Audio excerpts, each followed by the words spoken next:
नजरें बदली नज़ारे बदले, नजरें बदली नज़ारे बदले, करती बदली तो किनारे बदले।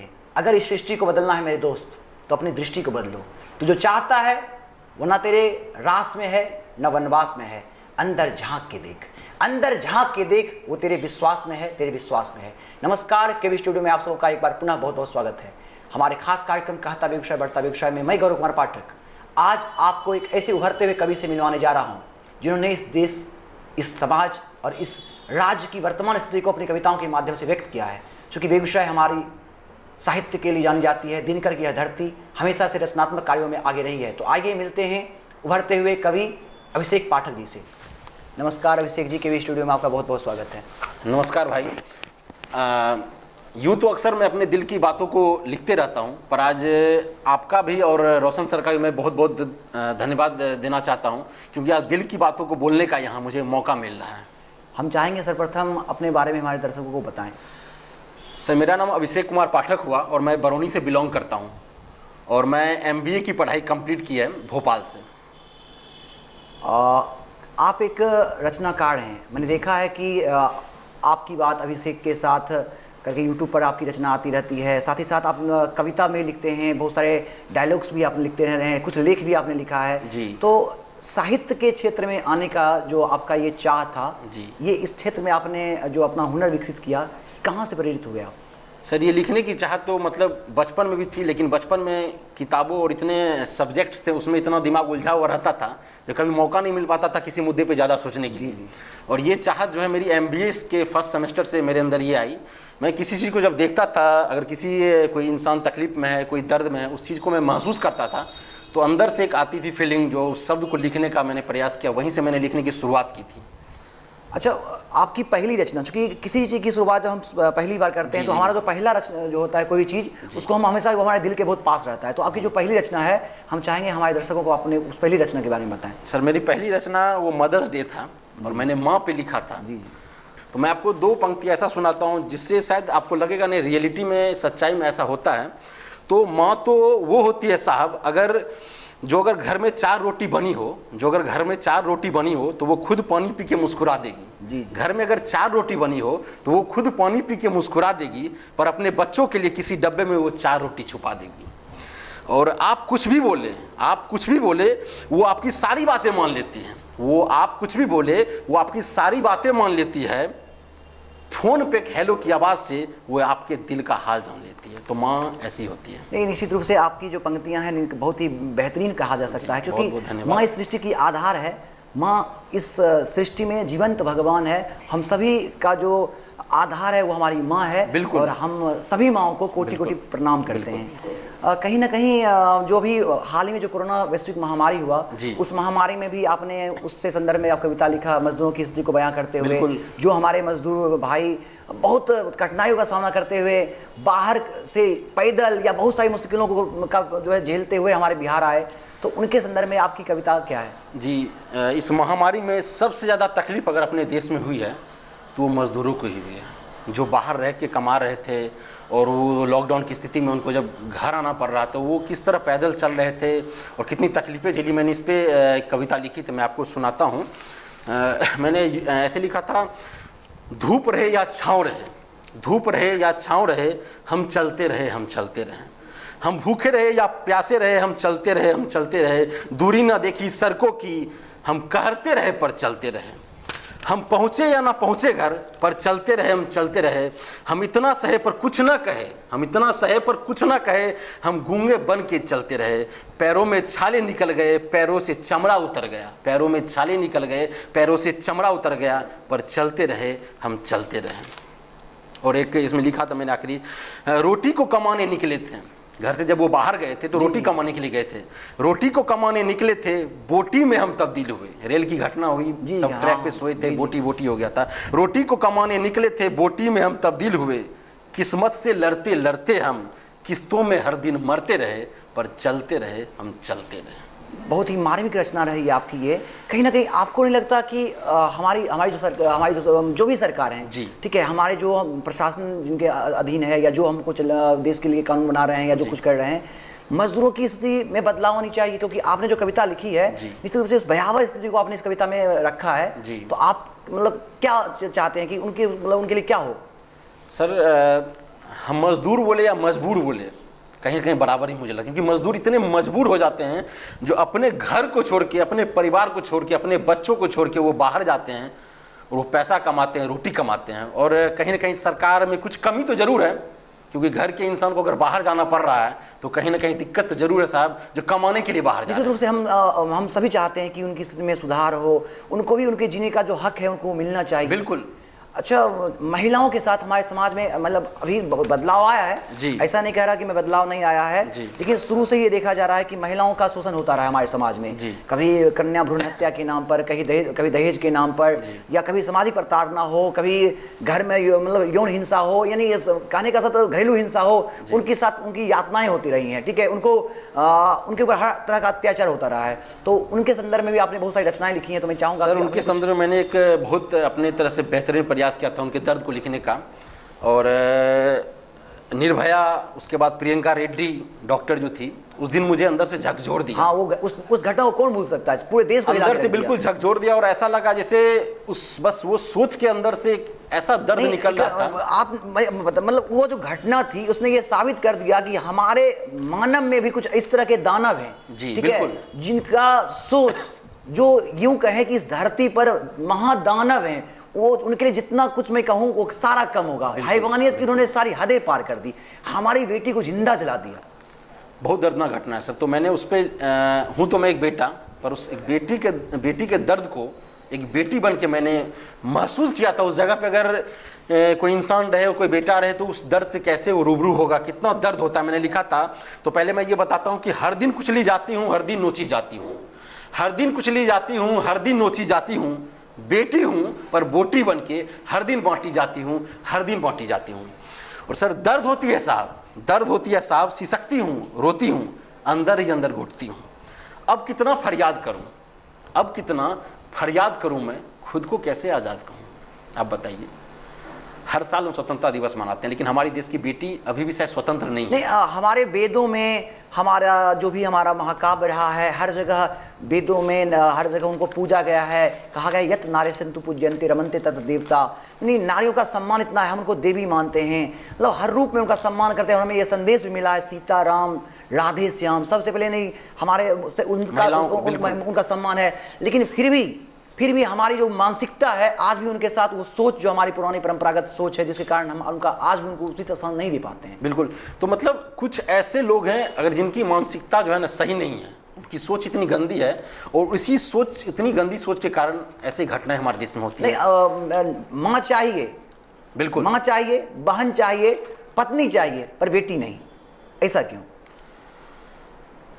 अब तो सर ये बहुत बड़ी मतलब एक ऐसी सवाल है जिसका जवाब एक ढूंढने पे भी समझ में नहीं आता है कभी कभी, क्योंकि माँ चाहिए, सब कुछ चाहिए, लेकिन बेटी नहीं चाहिए। और जब बेटी ही नहीं होगी तो फिर माँ, बेटी ही माँ के रूप में, बहन के रूप में, पत्नी के रूप में, सखा के रूप में, हर रूप में, यहाँ तक कि परिचारिका, नर्स जिसको बोलते हैं, उस रूप में हमेशा जीवन पर्यंत सृष्टि की सेवा में लगा देती है। और अगर आप भी अगर आज के डेट में आप देखें तो बेटी जितना नाम कर रही है हमारे देश में, जी, शायद उतना बेटी नहीं कर पा रहे हैं। अच्छा, और उसमें मैंने एक लिखा था, जी, मतलब बेटी की स्थिति अभी हमारे देश में क्या है। वो जब घर से निकलती है, सुनाइए। हाँ, घर से निकलते ही सहमती हूँ मैं, घर से निकलते ही सहमती हूँ मैं, दिन हो या रात डरती हूँ मैं, गली मोहल्ले चौक चौराहे कितनों से नज़रों से लड़ती हूँ मैं। हाँ, मैं एक बेटी हूँ, मैं बेटी हूँ। और घर से निकलने के बाद मुझे कितने समस्याओं का सामना करना पड़ता है, मैं वो चीज़ बता रहा था। कोई नज़रों से तो कोई बातों से तौलता है मुझे, कोई इशारों से तो कोई बातों से तौलता है मुझे, ना जाने किस किस भाषाओं में क्या क्या बोलता है मुझे। अक्सर जब बेटियाँ जाती है बहुत सारी चीज़ें कैसी होती हैं, चाय की दुकान पे, कहीं पे दुकान पे कमेंट कर देते हैं, तो कोई नज़रों से कोई बातों से तौलता है मुझे, ना जाने किस किस भाषाओं में क्या क्या बोलता है मैं उनकी हर भाषाओं को समझती हूँ, पर अंदर ही अंदर डरती हूँ। हाँ, मैं एक बेटी हूँ। और हमारे जो भी दर्शक सुन रहे हैं, हम उनसे चाहेंगे कि जो इन्होंने मार्ग रचनाएं आपके सामने रखा, निश्चित रूप से ये देश की बेटी हम सबकी सृष्टि की आधार हैं, संपूर्ण सृष्टि उनको पूजता है, आप उनका सम्मान करें। वह हैं तो हम हैं, उनसे ही हमारी पहचान है। बिल्कुल। बहुत ही भीषण तबाही आज बिहार में कहीं ना कहीं मचा रहा है। और हर साल डूबती है बिहार। हाँ, कहीं ना कहीं संपूर्ण बिहार तो नहीं कर सकते, लेकिन बिहार के कुछ एक ऐसे राज्य हैं जो प्रत्येक साल बाढ़ का सामना करते हैं। बिल्कुल। तो ये बाढ़ की भयावह स्थिति के संदर्भ में भी आपने अपनी रचनाएं लिखी हैं, तो हम चाहेंगे कि हमारे दर्शकों को उससे बाढ़ के बारे में मैंने लिखा है। बिल्कुल, मैं अपनी भाषा में मैंने लिखा है, बेगूसराय की भाषा में। बेगूसराय की भाषा जो अंगिका भाषा हमारी है। हाँ जी। चारों तरफ पानी पानी छे, ये हमारे बिहार की कहानी है। चारों तरफ पानी पानी छे, ये हमारे बिहार की कहानी है जी। इसमें एक मैंने लिखा है, उस दर्द को लिखा है, मैं उस जगह पर रह के उस दर्द को समझा है, तभी मैंने लिखा है। बाढ़ को आपने बहुत पास से देखा। बिल्कुल देखा, उस चीज को मैंने महसूस किया है। उस चीज में उस जगह पे जाके महसूस करता हूँ, जिन्हें लिखने के पहले वो सोचना पड़ता है। तो जखने से बांध में पानी सटे लगे छे, जब से बांध में पानी सटने लगता है, जखने से बांध में पानी सटे लगे छे, तखने से मन में डर बने लगे छे। अब फिर की होते ई बार, अब फिर की होते ई बार कि फेरो से बहते हमर घर आ दुआएं। बहुत बड़ा सवाल है। जी जी। वो इंसान दर्द को समझ सकता है जो हर साल अपने घर को बनाता है, चाहे फूस का ही क्यों ना हो, और बना बनाया घर बह जाता है। अब फिर की होते ई बार, फिर से कि हमर बहते घर द्वार। जेना ही ई सब बात मन में चले लगे छे, की कहियो, तखने तो आँख से लोर बहे लगे छे, तखने तो आँख से लोर बहे लगे छे। और इसमें सबसे बड़ा बात था, जब देखते हैं बाढ़ में स्थिति ऐसी होती है, खाने के लिए कुछ नहीं मिलता है। जी जी। उस दर्द को समझिए, जब बिहार में लगभग 4 से 5 महीने तक बच्चा तक चूड़ा गुड़ फाँकता है, चूड़ा गुड़, तो हो पानी किनारे बैठ के अपन दुख बाँट ले छिए। जब पानी किनारे बैठ के अपन दुख बाँट ले छिए, जब बात आबै छे ने भूख पर, जब बात आबै छे भूख पर, तो चूड़ा और गुड़ बस फेंक ले छिए, चूड़ा और गुड़ बस फेंक ले छिए। और उसी बाढ़ में जब पानी में कोई माँ अपने बेटे को या बेटी को लेके, कमर भर पानी रहता है और माथा पे वो बस्ता या पेटी लेके चलती है, तो कोड़ा में बच्चा के लेके माथा पर पेटी बांधे छे, कोड़ा में बच्चा के लेके माथा पर पेटी बांधे छे, आ पानी में बुलते बुलते उ चूड़ा और गुड़ साने छे। आंसू भरल जे आँख रहे छे, बहुत कुछ कह जाए छे। हो दर्द तखन होय छे जब आँख के सामने मकान घर सब बह जाए छे, आँख के सामने मकान घर सब बह जाए छे। बहुत दर्दनाक वो दृश्य बन जाता है, जब आँख के सामने हमारा बना बनाया घर, हमारा सब कुछ चला जाता है, पानी में बह जाता है। बहुत खूब अभिषेक जी, आपकी इस रचनाओं से ये पता चलता है कि बाढ़ की भविष्यका को हमारे दूसरे भाई बहन कैसे झेलते हैं, कितनी तकलीफ उठाते हैं उनके बच्चे, उनका पूरा परिवार। और हम सभी चाहते हैं कि कहीं ना कहीं हमारी सरकार और हमारा जो विभाग है इसको देखे और उनके राहत के लिए, उनके बचाव के लिए दिन रात मेहनत करे, एक काम मतलब एक कर दे। और बहुत कम सरकार से भी ये निवेदन है, जो मतलब कम से कम ऐसा कुछ करे जी। उनका जो उनके ऊपर जो इसका प्रभाव है वो कम से कम देखने को मिले, बहुत हद तक ये प्रयास किया जाए। बहुत दर्दनाक घटना है जी, बहुत हर साल ये होती है, हर साल डूबता है। नहीं, हम सब कहीं उससे दूर भले हो जाते हैं, लेकिन मैंने देखा है कि आपने जो कविता बताई है इसमें सच्चाई है, सच में ऐसा होता है। अच्छा, देश जिस पे जीता है, देश जिसके साथ आज अपने आप को खड़ा करके अपने आप को मजबूत मानता है, हम सभी जिस जवान के कारण जी दिन रात वो सीमा पर हमारी प्रहरी बनकर हमारी रखवाली करते हैं, हमारे सुरक्षा में दिन रात एक किए हुए रहते हैं, वो दिन रात जागते हैं और हम चैन की नींद सोते हैं। हमारे देश के वो सुरक्षा के प्रहरी, उनके संदर्भ में भी आपने रचनाएं लिखी हैं। मैं चाहूंगा देश के जवान को समर्पित आप कुछ पंक्तियां हमारी छोटी सी मैंने लिखी थी पहले। तो मैं देश के सारे जवान को प्रणाम करना चाहता हूँ, क्योंकि अगर वो जाग रहे हैं तो हम चैन की नींद सोते हैं। तो उनके लिए मैंने एक छोटी सी रचना लिखी थी, एक कोटेशन टाइप का मैंने लिखा था कि धूप थी वर्षा थी आंधी थी, धूप थी वर्षा थी आंधी थी, उसी बीच मेरी जवानी थी। दोनों पैरों पे सरहद पे खड़ा था मैं, अपने भारत माता के लिए अड़ा था मैं। जब जब वतन की बात आए तब तब लड़ा था मैं, दुश्मनों के खिलौने का लोहा खुद में भरा था मैं। क्योंकि सर गोली चलती है ना, तो सामने सीना रखना पड़ता है। तो दुश्मनों के खिलौने का लोहा खुद में भरा था मैं, अपनी मिट्टी के लिए अपनी मिट्टी पे पड़ा था मैं, अपनी मिट्टी के लिए अपनी मिट्टी पे पड़ा था मैं। सांस थमी, लहू बहे, आंखों पे अंधेरा छाया था। वो दृश्य याद कीजिए सर, जब गोली लग जाती है, वो पूरा परिवार, पूरा देश, वो चंद मिनटों में वो जवान सोच लेता है जो अब तो मैं शहीद होने वाला हूँ, मैं अपने भारत माता के लिए। लेकिन उस पल को जरा सोचिएगा, जो सांस थमी, लहू बहे और आंखों पे अंधेरा छाया था, गर्व था उस मिट्टी पे जिस मिट्टी पे मैंने अपने लहू बहाया था। अरे जाते जाते भी उतना जुनून था, आखिरी पल में जय हिंद चिल्लाया था। शायद सब कुछ खत्म हो चुका था मेरे लिए, शायद सब कुछ खत्म हो चुका था मेरे लिए। बस खुशी इस बात की थी जो मेरा नाम भी शहीदों में आया था, मेरा नाम भी शहीदों में आया था। जय हिंद। इसी दूसरे हमारे जो देश के जवान हैं, तन समर्पित, मन समर्पित और यह जीवन समर्पित की भावना से ओतप्रोत हमेशा अपने देश की सेवा में अपना प्राण न्यौछावर कर देते हैं। और उनकी उस कुर्बानी को संपूर्ण देश हमेशा याद रखता है। बिल्कुल। उनका जो हमारे हमारे लिए जो उनका ऋण है, हम जितना भी कहें सब कम होगा उनकी उस हालत के बिल्कुल। बदले। और मतलब उस समय बड़ा आश्चर्य लगता, बड़ा खुशी होती है इस बात को सर, जब देश के एक बेटा जब शहीद हो जाते हैं ना, मैंने बिहार से भी अक्सर देखा है, अभी जो हाल में होता, जब एक ही परिवार से एक बेटा शहीद होता है ना, तो उस समय सीना चौड़ा होता है, बड़ा अच्छा महसूस होता है जब उसी परिवार से दूसरा बेटा जाने के लिए तैयार है, निश्चित रूप से उसी क्षण। हाँ, ये वो, और हमेशा अपने देश से पहले यहाँ हम ये जान, जो भी हमारे सिर्फ जवान ही नहीं, उनके सभी माता पिता भी, वो भी वंदना के जो है पात्र हैं, उनको नमन करता है ये हमारा दिल, कि वो उसके बावजूद भी देश सेवा के लिए अपने जो बेटे को भेजते हैं। बिल्कुल।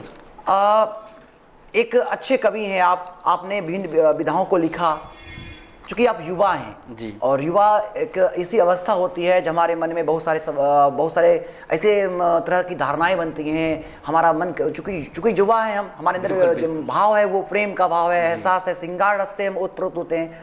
तो श्रृंगार रस से ओतप्रोत प्रेम के संदर्भ में भी आप अपनी रचना हमारे दर्शकों को बताएं, चूँकि आप युवा हैं और हमारे युवा दर्शक भी इस तरह को आपको सुन पा रहे हैं। किसी ना किसी के प्यार में एक बार तो हम जरूर पढ़ते हैं। बिल्कुल। तो मैंने लिखा था, जो झुका के अपना चेहरा तेरी कदर में खड़ा था मैं, मोहब्बत होती है तो झुका के अपना चेहरा तेरी कदर में खड़ा था मैं, तेरी खातिर बेफिजूल कितनों से लड़ा था मैं। अक्सर होती है भाई, जिससे मोहब्बत होती है उसके लिए हम कितनों से लड़ जाते हैं, जमाने से लड़ जाते हैं, परिवार से लड़ जाते हैं, दुनिया से लड़ जाते हैं। तो झुका के अपना चेहरा तेरी कदर में खड़ा था मैं, तेरी खातिर बेफिजूल कितनों से लड़ा था मैं। कमबख्त जिनसे रिश्ता भी था उनसे तोड़ने की चाहत हो गई थी, अपनों से कहीं दूर जाने की आदत सी हो गई थी। खुद के दिल से शिकायत की, क्या से क्या हो गया मैं, दिल से बस इतना ही जवाब आया, मैं उसके साथ पूरा था, उसके जाते के साथ ही अधूरा हो गया। यानी उसके जाते ही मैं अधूरा हो गया। खैर चलिए, आपकी जो चाहत है वो पूरी हो, हमारी ओर से बहुत बहुत शुभकामना। और एक छोटा सा कोटेशन और सुनाता हूँ मैं। चंद सिक्कों के मुजरे ने तुम्हें इतना बदल दिया था। तो अक्सर होता है जब रुपये की ललक चाहत, कुछ लोग होते हैं जो अक्सर मोहब्बत में होता है, किसी कारण से दूरियां बढ़ जाती है। तो चंद सिक्कों के मुजरे ने तुम्हें इतना बदल दिया था, जो तुम्हें तुम्हारी सोच से एक तरफा कर दिया था, जो हर वक्त हर पल करता था बस तुम्हारी फिक्र, जो हर वक्त हर पल करता था बस तुम्हारी फिक्र, बदनाम गलियों में तुमने उसका ही जिक्र कर दिया था। यानी जो तुम्हारी फिक्र करता था। बिल्कुल। तो बहुत खूब। अच्छा, जो आप चूंकि कविता लिखते हैं जी, कवि बहुत सारे ऐसे कवि हैं, हम खुद दिनकर की धरती पर हैं, यहाँ जो ये हमें गर्व है कि हम दिनकर, हम दिनकर की धरती के हैं जी। नहीं, आज संपूर्ण बेगूसराय बहुत बड़ा सौभाग्य की बात है हम लोग के लिए। हम लोग और हमारे पूर्वज, वो हमारे दिनकर हमारे पूर्वज हैं, ये हमारे लिए गौरव की बात है। तो आप भी एक कवि के रूप में हैं, तो आपके प्रिय कवि या किस कवि को आप ज़्यादा सुनते हैं या ज़्यादा पसंद करते हैं? जी, सबसे मेरे प्रिय कवि कुमार विश्वास जी। जी जी। और बहुत ही मतलब प्यारी रचना करते हैं, फिर वो किसी भी क्षेत्र से हो, किसी भी मुद्दे पे हो, बहुत अच्छा लगता है। अच्छा, एक पंक्ति उनसे जुड़ा हुआ कुमार विश्वास, एक पंक्ति तो आज के हर युवाओं के जवान पे है, जो कोई दीवाना कहता है, कोई पागल समझता है, दीवाना कहता है, कोई पागल समझता है। बहुत शानदार रहा था, नहीं बेहतरीन रहा, मगर धरती की बेचैनी को बस बादल समझता है। मतलब ये ऐसा रचना है जो हर युवा के जुबान पे था। उनके आने के बाद बताना नहीं पड़ता है बोलना क्या दर्शकों। काफी और अच्छे कवि भी हैं और युवा के लिए तो बेहतरीन है। बिल्कुल, अच्छा, बिल्कुल। साहित्य के क्षेत्र में, चूंकि आपने पहले कहा कि आप MBA किए हुए हैं जी, और साहित्य को भी साथ लेके चल रहे हैं जी। देखिए, ऐसा देखा जा रहा है अभिषेक जी, जी कि वर्तमान परिदृश्य में मैं बता रहा हूँ कि हमारे जो युवा हैं जी, वो मतलब जो ये, चूंकि ये रचनात्मक है, ये साहित्य में कविता लिखना, कोटेशन लिखना, रचना करना, ये एक रचनात्मक कार्य है। लेकिन हमारे जो युवा हैं वो इस तरह की गतिविधियों में आज उनकी संलिप्तता बहुत कम देखी जा रही है। कहीं ना कहीं वो इस तरह के जो, चूंकि वो फेसबुक पर, ट्विटर पर, व्हाट्सएप पर या तरह तरह की जो उनकी जो अट्रैक्शन है उससे वो आकर्षित होते हैं, लेकिन साहित्य से उनका जुड़ाव वो महसूस वो नहीं करते। और आप MBA करके इस साहित्य में से जुड़ा हुआ महसूस करें, तो उनको क्या संदेश देना चाहेंगे ताकि उनका साहित्य के उस महत्व को वो समझे? क्योंकि हमारे पूर्वजों ने जो हमारे लिए गौरव छोड़ा, जी ठीक है, हम उसको जीवंत बनाए रखें, हम उसको स्वर्णिम इतिहास को हमेशा अमर किए। तो सर पहले मैं ये बोलना चाहता हूँ, जो मेरा काम है वो तो मैं करूँगा ही, लेकिन काम के साथ उस काम को भी मुझे करना चाहिए, हर इंसान को करना चाहिए जिस काम को करने में मज़ा आ रहा हो। एज ए हॉबी के रूप में मुझे लिखना बहुत पसंद है, और मेरा ऐसा कुछ नहीं है मैं पर डे ही लिखूंगा। जिस दिन मेरा दिल कर गया आज लिखना है मुझे, या जिस मुद्दे से मैं जुड़ गया, जिस मुद्दे को मैं समझ रहा हूँ उस मुद्दे पर लिखना, तो मैं उस दिन लिखता हूँ। तो मैं युवाओं से यही कहना चाहता हूँ कि जो दिल में तो हर इंसान की बात आती है कुछ ना कुछ, लेकिन वो लिख नहीं पाते हैं, उस बात को रख नहीं पाते हैं, उनको लगता है यार लिखने से क्या होगा, ये क्या। तो मैं उस चीज़ को बताना चाहता हूँ, आप लिखिए। अगर आपके दिल में कोई बात आ रहा है जो आपके मन में चल रहा है, बिल्कुल बिल्कुल लिखिए उसको। अरे सही गलत तो अपनी जगह है, अपनी भावनाओं को तो आप रखनी, क्योंकि बात लिखने से ही बात बनती है। जी जी, इस बात को आप समझ सकते हैं।